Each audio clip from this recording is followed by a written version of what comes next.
Hello everyone. Let us read out today's thought. Train your mind to see the good in everything. Positivity is a choice. The happiness of your life depends on the quality of your thoughts. Keeping this thought in mind, let's get started. Today we are going to discuss the topic solid waste management, need of the hour.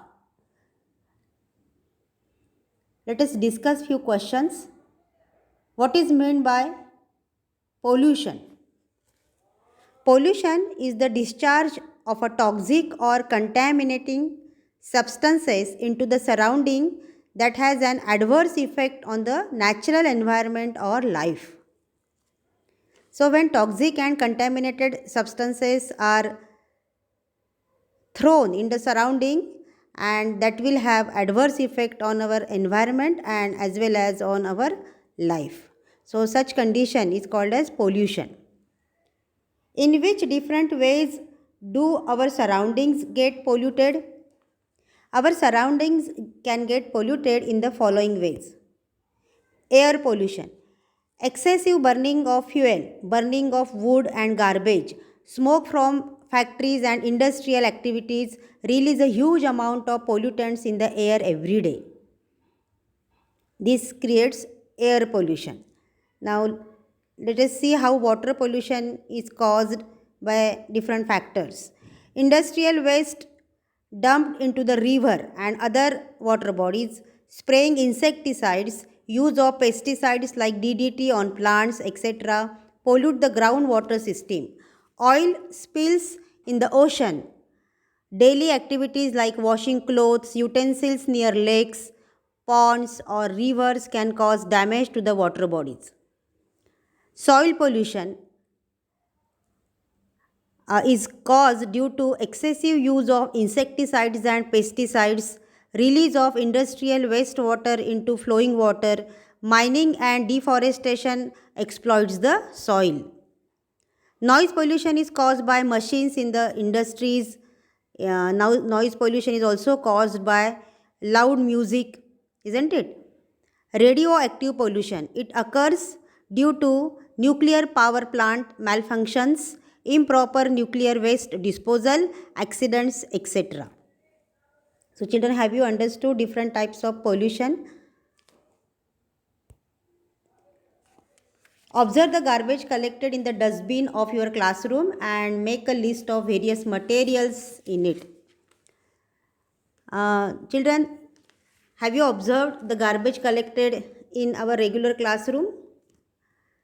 The various materials found in the dustbin of a classroom are paper, pencil, refills, chocolate wrappers, pencil shavings, discarded food, plastic bottles, etc.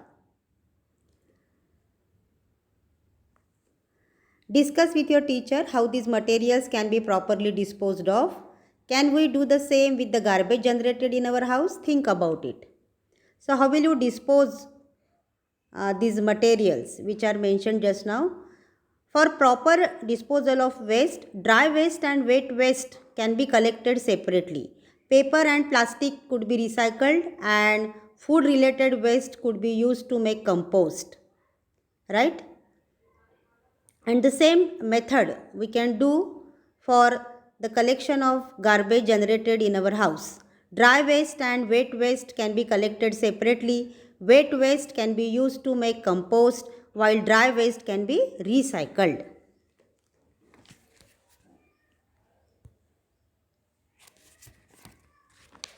This picture shows solid waste. What is meant by solid waste? Solid wastes are any discarded or abundant solid materials and articles. It is the waste generated through daily human activities. Solid waste include demolition debris, kitchen waste, agricultural wastes, batteries, paper, glass, metals, plastics, rubber goods, discarded medicines, electronic waste, etc. Children, do you know the impact of all these waste on the environment? Litter and discarded solid waste spoil the natural beauty of that area. Waste, especially wet waste, decompose and it releases bad odor. Waste that is not properly managed are a serious health hazard and result in the spread of infectious diseases. Unattended waste lying around attract flies, rats, and other creatures that in turn spread diseases. In landfill sites, toxic and harmful gases are produced, such as hydrogen sulfide, methane, etc. Our surrounding can get polluted by different ways of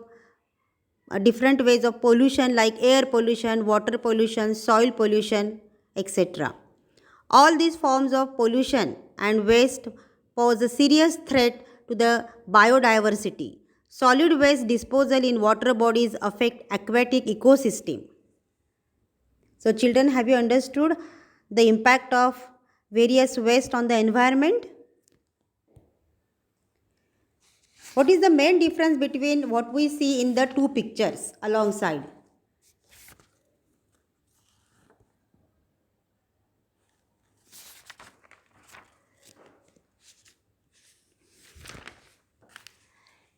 In picture A, we see garbage lying in the undesignated areas such as along the footpath and sides of the street. Isn't it? In picture B, the footpath and sides of the street are maintained clean. What should we do to permanently maintain the condition seen in the picture B?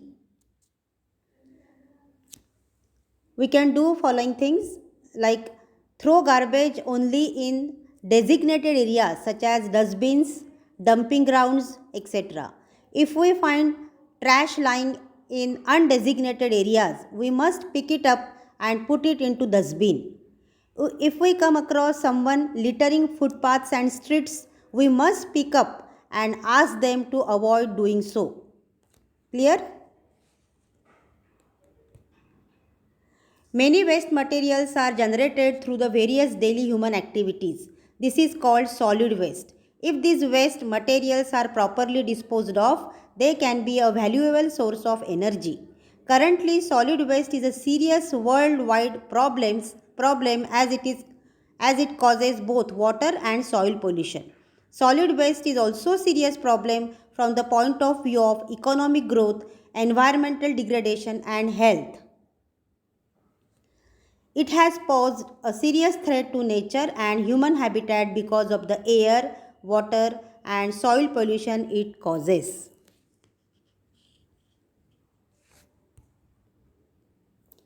Solid waste generated in the main metro cities of the state is approximately as follows: Mumbai 5000 tons, Pune 1700 tons, Nagpur 900 tons.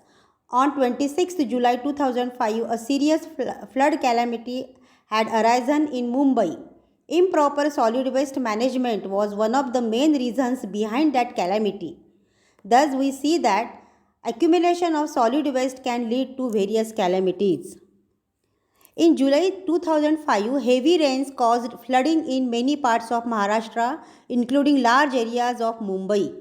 In the calamity, many people and livestock lost their lives. Local trains, auto rickshaws, taxis, buses, trucks, private vehicles, and buildings were damaged.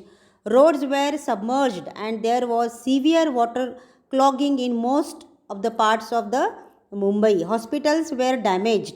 The city incurred huge financial losses. Children, how will you make a plan to be safe from such calamities or to minimize the damages caused by such calamities?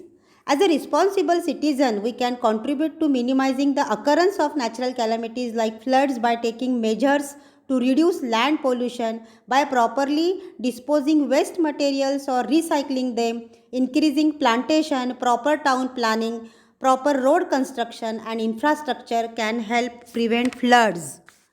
We can plan to be safe from calamities in the region that are prone to frequent natural disasters by keeping the following things handy as part of disaster management. torch light, first aid kit, ample food supply, water storage, emergency number list, extra pair of clothes, etc. And lastly, we will educate people about the precautions to be taken when such a calamity occurs. Thus, by taking appropriate measures, we can devise a plan to be safe from calamities and minimize the damage. Children, we will continue the same topic in next video.